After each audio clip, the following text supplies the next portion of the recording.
Hello and welcome to the Accountants Mastermind. And today I'm going to be joined by Angela from ETC Tax. And ETC Tax are a strategic partner of our community. And we'll be delighted to introduce Angela and what ETC Tax can do for you. So let's get started.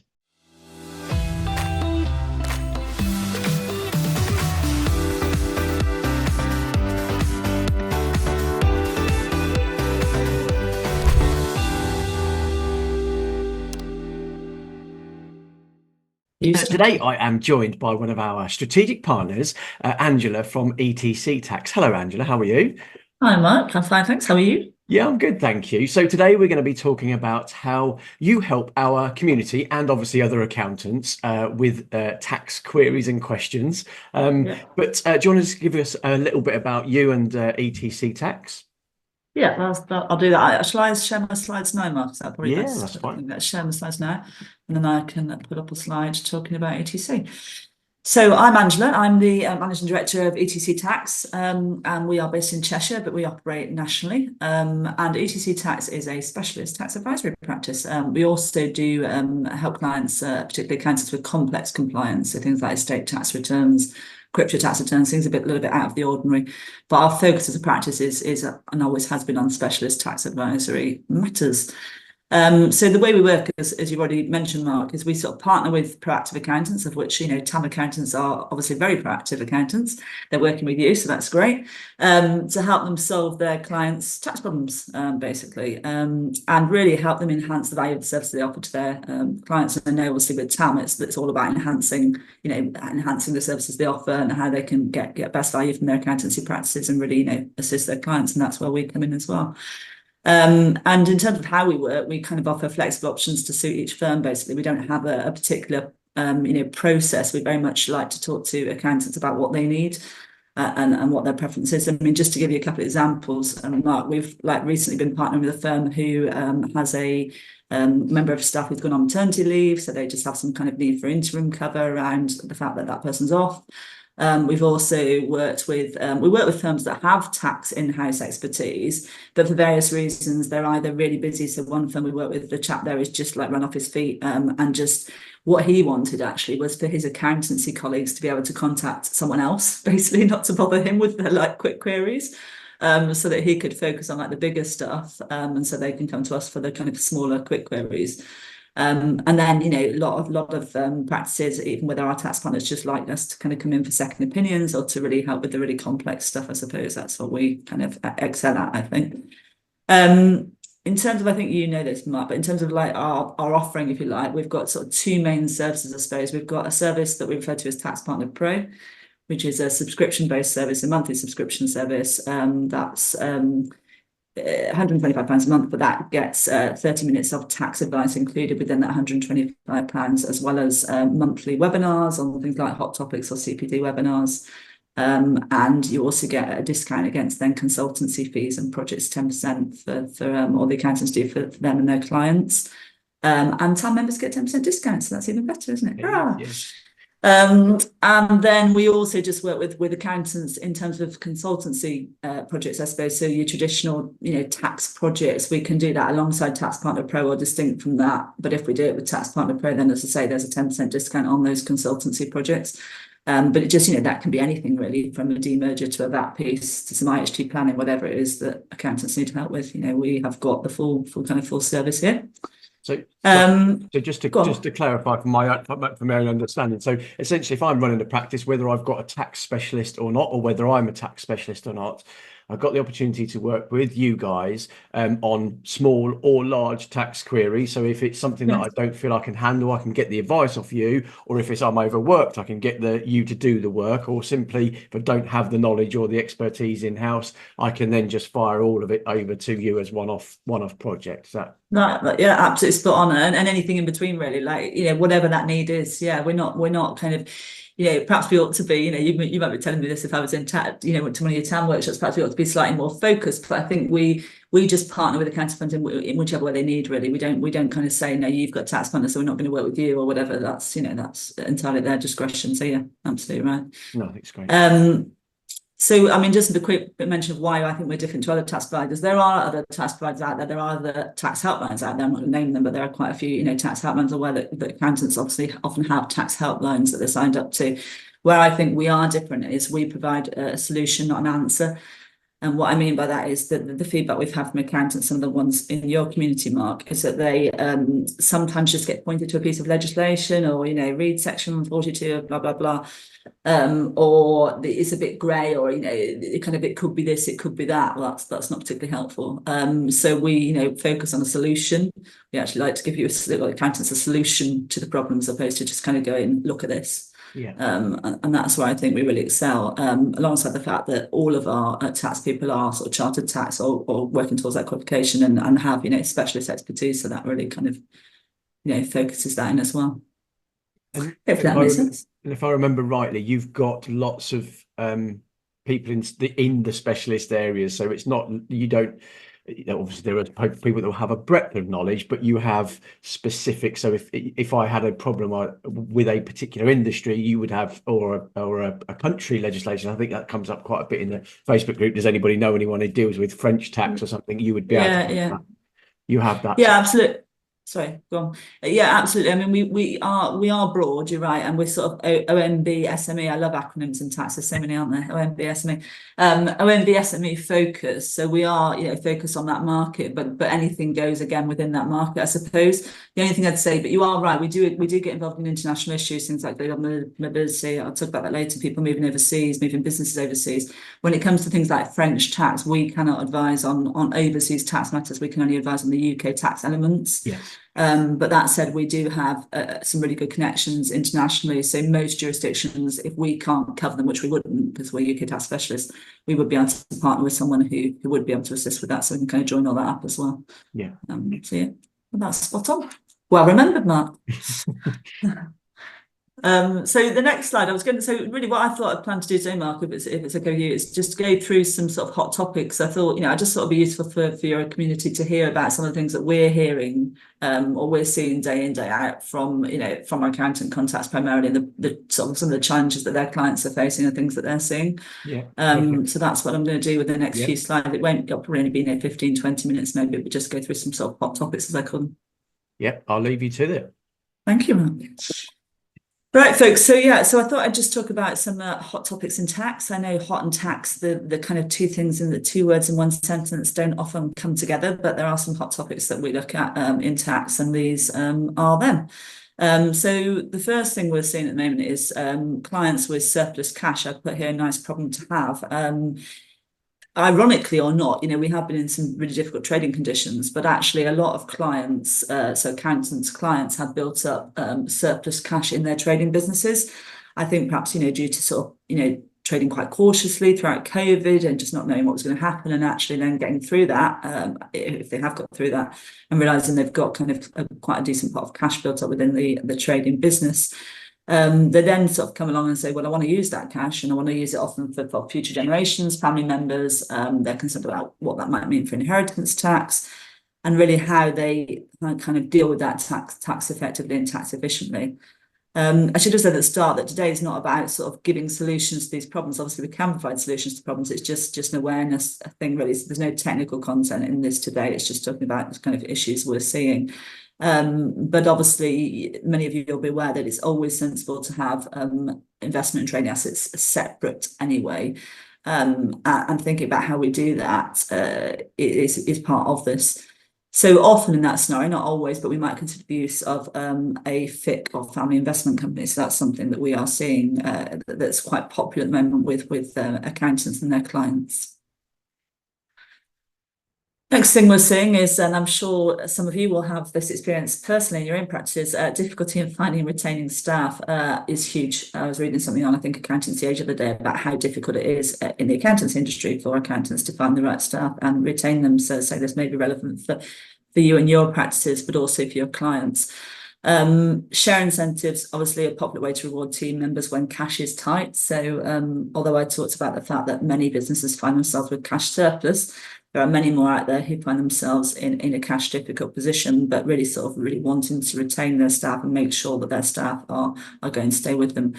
So share incentivization is key for a lot of clients at the moment, is what we're seeing.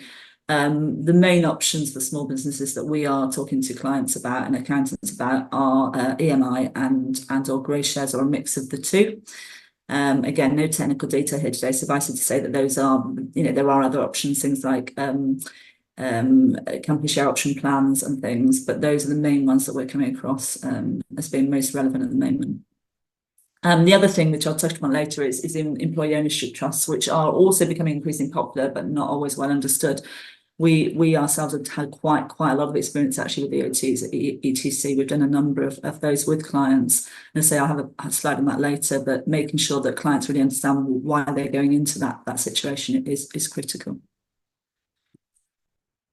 Planning for an exit. I wouldn't say that exits are on the up. I mean, clients are always looking for an exit. A lot of clients are always looking for an exit at some point. That's often part of the plan for clients. But I think that what we are seeing is people getting their ducks in a row a bit more. So reorganisations, demergers, things like that on the increase. So buyers definitely are more clued up and know what they want. And want to know that sellers have got their affairs in order across the board. So making sure that the selling client has done everything they need to do prior to an exit, and I don't mean 5 minutes before the exit, which often happens with clients, unfortunately. I mean in the years running up to a potential exit, starting early, it is more and more critical. As you might know as well, when we get to the actual deal piece, then the due diligence will be key, and that's a key part of the deal for buyers. That's something we also help buyers with. In terms of looking at the tax due diligence on transactions. Sellers, on the other hand, want to know that their consideration is going to be structured tax efficiently. So again, that's a big part of what we do here is helping sellers understand what that will mean for them in tax terms, in terms of the consideration they'll be getting from the deal. So that's a big part of what we're seeing at the moment. I mentioned employee ownership trusts earlier. I mean, employee ownership trusts are and can be a route to exit. Quite a lot of detail on this slide actually, so I probably won't cover every point, but and they are definitely increasing in popularity. There was a bit of a boom, I don't know, 4, 5, 6 years ago maybe, when they first sort of started to get talked about, and I think we're seeing that again now.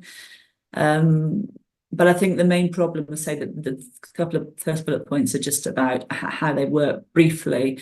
But I think the critical thing with the OTs is that the company is being sold. And time and time again, we're speaking to clients who just see the sort of the capital gains tax, particularly advantages or potential advantages of an EOT, and don't understand what that actually means for them, their ability to control the company and the business going forward. So they get sort of a bit blindsided by the tax and don't think about the practical stuff. So that's really critical, and making sure that that is the right option for them. Doing a lot of that recently, and quite a few of those conversations haven't progressed because we've been able to sit with clients and say, is this really what you want? And obviously that's critical. Accidental landlords, the phrase accidental landlords, not a phrase I love, but I don't know if anyone can be accidentally anything, but the idea that people have built up large property portfolios by accident, if you like, or just, they've just been buying property and then suddenly they turn around one day and go, gosh, I've got 50 properties sat there. The problem with that for a lot of those landlords is they are then facing significant inheritance tax liabilities.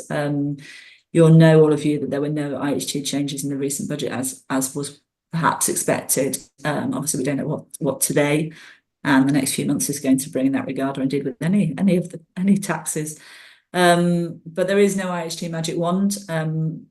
Maybe obvious, I know, but clients come to us a lot expecting us to just wave everything away for them and wave their IHT away, and that is just not an option.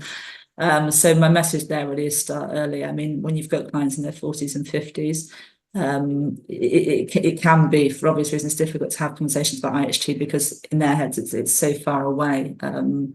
Not something to be thought about right now, but it really is critical to start early. Never too early, I'd say, really, with IHT. HMRC, I don't know. Gosh, I was about to say something about HMRC then, but we'll leave that. But certainly got the fingers in lots of pies. We know that HMRC can be very, very difficult to deal with. We hear that from accountants day in, day out. We have our own, obviously, very relevant experience of that in terms of their responses, their response times. There's been loads of press about it really recently. That's not for today. But that said, what they do is they do get themselves out there a lot more now than they used to in terms of putting letters, I suppose, on clients' desks, particularly around things like nudge letters.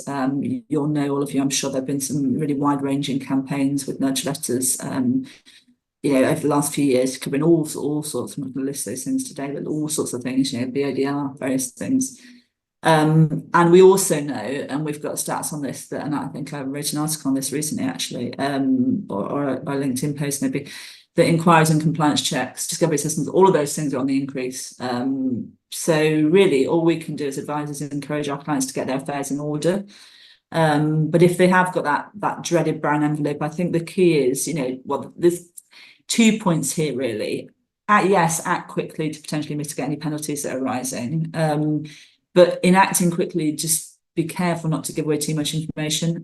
The way we approach this at ETC, and we have specialists in investigations as we do in all areas of tax, is to just really be quite strategic with this. The danger, of course, is if you give away too much information, you sort of open the doors, and HMRC will kind of start digging around in other things as well. So that can be quite dangerous if you don't know what you're doing. UK mass exodus. Is there a mass exodus in the UK? I think some of the politicians would have us think not. That's not our experience. I have probably taken, I think because quite a lot of our the accountants that we work with have quite high net worth clients in particular. I have probably taken, I don't know, maybe 10 or 15 calls over the last few months from clients looking to, for want of a better word, flee the UK. Due, really to the ever-increasing tax burden in the UK. What that will look like in 4 or 5 years from now, we do not know, of course. But people are definitely looking to overseas as an alternative. To give an example, it's not the only example, but you'll be aware perhaps that Dubai as a jurisdiction has become really quite popular with UK expats. There is no income tax or CGT there. So for obvious reasons, that can be quite attractive for UK high net worths who pay a lot of tax in the UK. Obviously as well, because of COVID and the fact that people have been quite restricted, this has become more of a live issue, I suppose. So people are now kind of waking up to that and going, actually, yeah, I can move overseas now. I might travel more, or whatever that looks like. So what this means, of course, is it means looking at residence and domicile issues. We know there are some changes coming on the domicile stuff, as announced by the current government. But I think a lot of the detail around that is still quite unclear. We're working around that quite a lot at the moment, trying to work out what that means for some of our clients. We've also got lots of clients setting up businesses overseas at the moment, or wanting to set up businesses overseas. That could be UK businesses that they are sort of moving overseas, and or setting up new businesses overseas. Obviously, some quite tricky issues there around things like central management and control, if that means anything to anyone on this. But yeah, so that's all quite popular at the moment, quite busy, keeping us busy. VAT. I think this might be the last slide, actually. I thought I'd leave the best to last. No one's favourite tax, I'd say, except the VAT specialists. We have VAT specialists here, a number of them actually. It's one of those taxes, isn't it? That I am a chartered tax advisor. I've studied tax. I've worked in tax for 20 odd years. I do know actually quite a bit about VAT because I used to do quite a lot of property tax work and was a lawyer in a previous career, tax lawyer. But a lot of tax professionals don't like to get involved in that. They kind of park that. But so we have specialists who can help with that. Lots of interesting new VAT cases. There's been a focus on food products recently. I don't know if anyone's seen the Walker sensation case around crisps and, or kind of how they should be classified for VAT purposes. There was something to do with marshmallows recently. And I'm sure you'll all remember the famous Jaffa cake case, especially if you have studied tax in any way, shape or form. Is it a biscuit? Is it a cake? That is still rumbling on with various different food products. Now, I guess as food manufacturers and developers get more innovative, then we'll see different types of food products coming onto the market, and the VAT consequences of that. Obviously, I say obviously, the other things we're seeing, I haven't mentioned on the slide, but lots of issues around online selling, distance selling, so selling on, selling through websites, a lot of cross-border issues to do with the fact that we are no longer members of the EU. All of that stuff we see quite regularly and can advise on. I've also mentioned here a case which my VAT colleagues told me I had to mention, Hotel Latour, which is about reclaiming VAT on sale of shares in a subsidiary. I would just say on that specialist input is needed. That's a very live issue at the moment, which VAT colleagues seem to be getting very excited about, but we'll leave that to them, I think. And I think that is it. Just to say thank you for your time. This was only intended to be a brief run through some hot topics. There are my contact details. If you do contact us on any matters, please do quote TAM24. We've already got the 10% discount on Tax Partner Pro, but obviously it's good for us to know that you have come through this webinar. And great to hear from you. Thank you, Mark. Thank you. I just had a couple of other questions. Obviously, not being an accountant, I'm trying to think of the different aspects that would be for the actual client as opposed to the accountant. But yeah, obviously tax and VAT and all those different things are very specialist and also can lead to bigger problems. So what protection do the accountants have working with you? It's a good question. When we have professional indemnity insurance. I say obviously, but we do. Yeah. So we've got PI in place. In terms of how we work, we follow very strict professional guidelines. We are chartered tax advisors here. I mentioned that I'm a chartered tax advisor. I'm also a non-practicing solicitor. So all of my team are either chartered tax advisor or working towards that qualification. So that they do know what they're doing. But we have to follow the professional conduct related to tax guidelines. In every report that we do, we include a section on risk.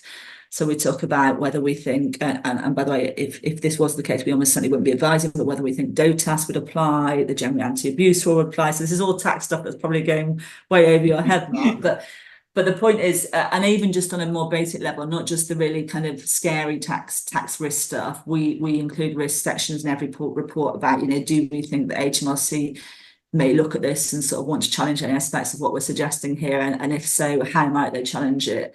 But really robust reports, I'd say, and then just really, obviously we can discuss that with the client. Some clients have a greater appetite for risk than others. Some accountants have a greater appetite for risk than others, but we would never do anything racy or sexy. Those days are long gone. Some might say sadly, but yeah, I mean, because obviously the conversations that I see a lot, I would say that the stuff that probably is the holy and pure exclusively. And obviously that comes up a lot, and I just think to myself, when you're trying to give somebody some advice, and you and the accountant, I guess, are governed by what the customer is telling them, if it's wholly and exclusive, and certainly with things like influencers and some of the newer jobs, newer careers that professionals. I guess it hasn't all been, the laws and legislation hasn't all been done, and it's probably constantly changing on the newer careers. Yeah, I mean, that's a really good point, actually, because basically tax law, being as it is, some of the legislation we're looking at, dates back years, let's be honest, and the volumes of legislation is getting bigger and bigger and bigger. But it's a really good point, because it hasn't really kept up with new stuff. I mean, a really good example of that is crypto, because, it's even now, HMRC is still sort of dripping out their thoughts and views on how crypto should be taxed. Whereas, some of us have kind of been talking about that for years, and they're really slow to the party. You're absolutely right. Online traders, influencers, that's all kind of, I mean, whilst it follows actually basic tax principles, a lot of it, both crypto and online, influencers, but that sort of very specialist stuff is often not covered. But yeah, the point about clients as well, just to kind of come up on that point as well, I'm sure we'll all have examples of this. I'm sure you will, Mark. I'm sure your accountant community will. Clients do often, provide limited information, or they provide information, and then 5 minutes later they go, "Oh, sorry, did I not tell you this?" Or, "Oh gosh, actually, no, that's changed." So that whole fact-finding piece is really, really critical. And again, in our reports, we include a sort of background section, and, we have to manage our own risk. And we say, Mr. Client or Mr. Accountant, you must read this section carefully. And if something doesn't ring true, you must tell us, because that may affect the advice that we're giving. But yeah, you can only do what you can do, can't you, really? I mean, no, clients come back 8 months later and remember to close something. So yeah. Okay, so if I may summarize, obviously we've been working with you guys for quite some time, but so from my perspective, if I am again running a practice, whether it be small, large, whether I've got a team member or team members that are specialists in this area, the ability to be able to use a company like ETC Tax, or specifically you guys, is that they can have a subscription service, so they can phone up and ask questions and get that advice. There's the project work. Obviously, it's protected by the normal legislations that you would have in place. But also for me is if they're wanting to do their own stuff, you are providing these webinars, I guess, with updates to legislation so that they can learn.